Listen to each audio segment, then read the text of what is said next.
What is up, beautiful people? My name is Sky, this is Sunshine FC, and it's time for another video.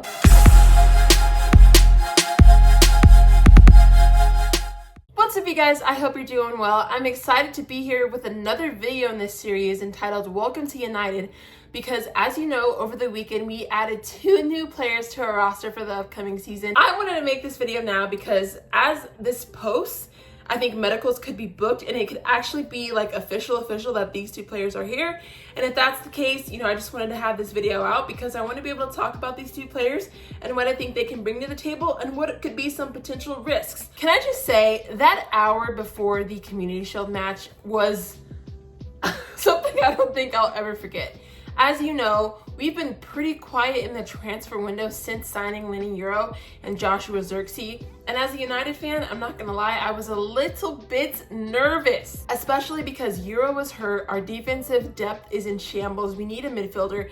And I was concerned if we don't sign anybody else, we could be in for a really long season. But INEOS decided to do something crazy. Not only did we get rid of Aaron Wan-Bissaka in the morning, like 30 minutes after that, we signed Mazaroui. And then 30 minutes after that, it was like we signed Ligt. And that whole hour before the Community Shield was intense in the best way possible. The thing that is most impressive with me when it comes to INEOS is not just the players that they're signing, but the money deals. So if you combine both of these together, it's about 70 million if you add on the extras. Ligt was about 45 million euros with 5 million of add-ons, and then Mazaroui was 15 million euros with 5 million added on. So it's good business on both ends, and selling Aaron Wan-Bissaka helped us acquire both of those players.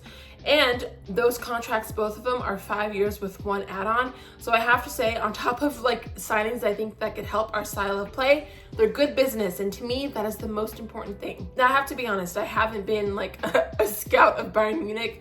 I know we played them in the Champions League, so I was watching them then, really paying attention to these players, I can't lie. But I have done my research, and there are some key things I want to know for each in terms of what they could bring to the table, but also some potential risks because each player has a few of their own. I will say what is unique about both though is both of these players did play together at Ajax under Erik ten Hag, and then of course they both were at Bayern Munich before coming to United together. So to me, I like that in a sense because it seems like they have good camaraderie and they know each other. And there's nothing better than coming into a new team and knowing that I have 2 defenders that know how to play well together, and hopefully they can sync with the defenders that we already have. So to me, I think that's a positive. What I like too about getting these 2 defenders is that it adds that depth that we've needed. I know you guys saw in the Community Shield match, our depth was so bad, Facundo Palestri had to come on and play right back, and that should never happen, especially at a club like Manchester United. We should have the players in place, we should have a system in order so that if we have injuries, we're covered. We are Manchester United, there's no reason why a winger should be coming on as a right back, okay? So this is why I'm really excited to add these 2 defenders to our lineup. It could help increase the clean sheet. I think it could help Onana not be so risky when it comes to coming out of his box. I hope he doesn't feel like he has to do that every single game. I just hope it helps bring a solid unit to our back line, And then having that back line in order, and if we can potentially add a midfielder, I am praying that our front line can get it together. We had a negative goal difference last year, and that is something that is at the forefront of my mind as we head into the season. It won't matter if we have the clean sheets. I mean, it'll help, right? Don't get me wrong, clean sheets will help, especially because last year we were the team that faced like the most shots. Like we were just conceding shots day in and day out, right? But if we can keep that down, okay, have a solid midfield, and then finish in the final third, we could be a team to be reckoned with, but we have a long way to go. So the defense helps, of course, but we definitely still need to add a midfielder and make sure we can finish in the final third.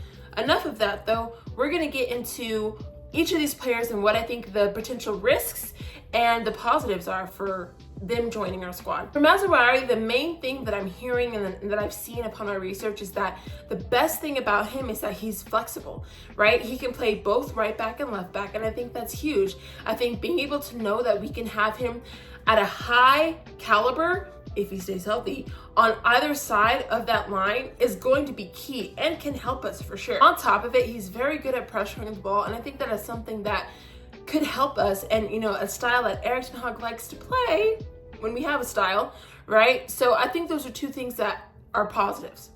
Now, the main hindrance that I have with Mazaroui, knowing our medical staff, and the same could go for Ligt, his injury record is so high. Since 2021, he has had 16 injuries, which are equivalent to about 331 days off. That is a lot of days. And knowing that our team already has an injury crisis, I'm hoping that our medical staff, Erik ten Hag, and the way that we train can all get synced up and find a way to not get these players injured. We need him on the pinch. We need his depth. We need him on that line.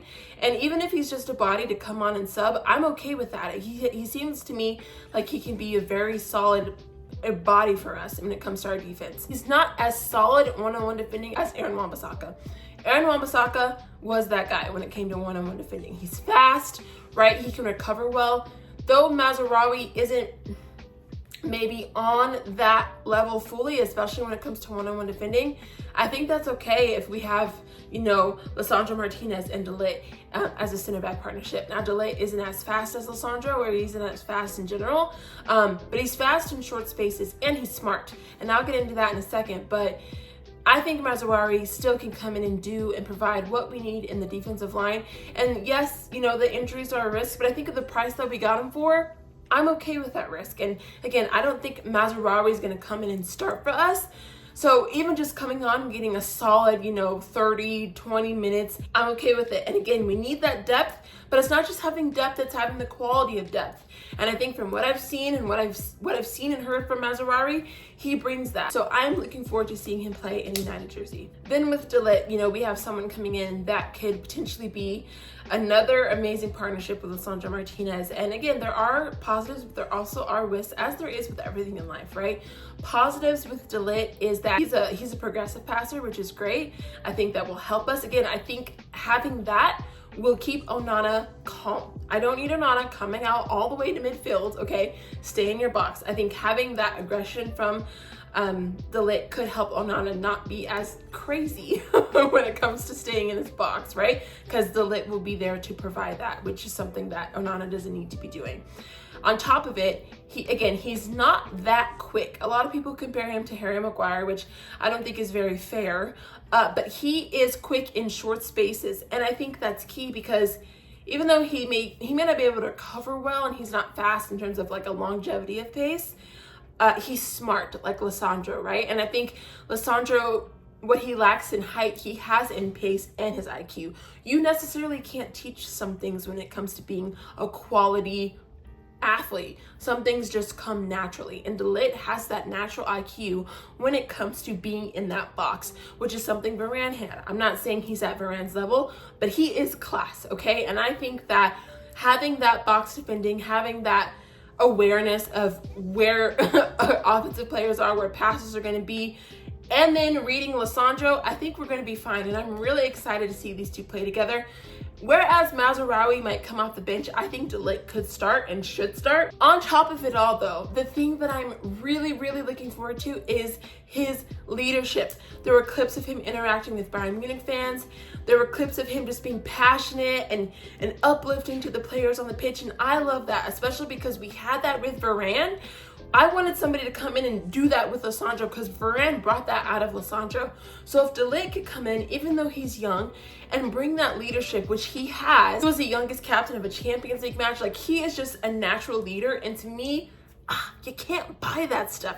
That stuff is just inherent. And I love seeing that.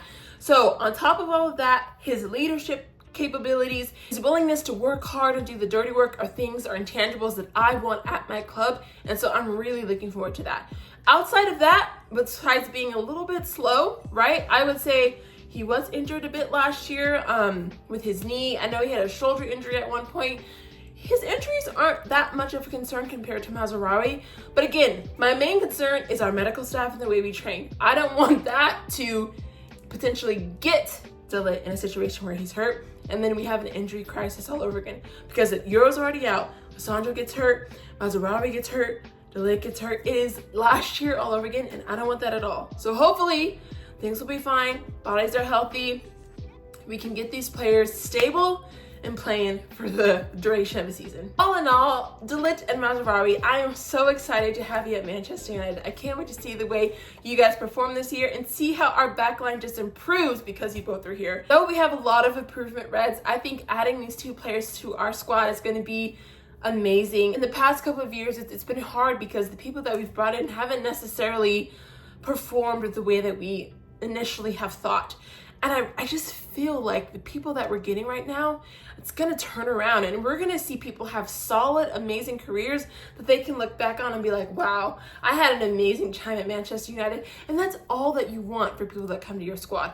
Not everyone's going to be a star like a David Beckham or a Ronaldo, but there is something to be said about key role players, and you remember those, you know? And so even if they're not stars, I think these two can provide something for us that we need and that we don't have currently. But what are your guys' thoughts? I would love to hear your thoughts on these two players in the comment section. I'm so excited to have them. Welcome to United's Ligt and Mazaroui. I can't wait to cheer you on this year. And here is to INEOS signing 2 more players, so that's 4 in their era, and things are looking up. God bless you guys. Have a wonderful week, and I'll see you in the next video.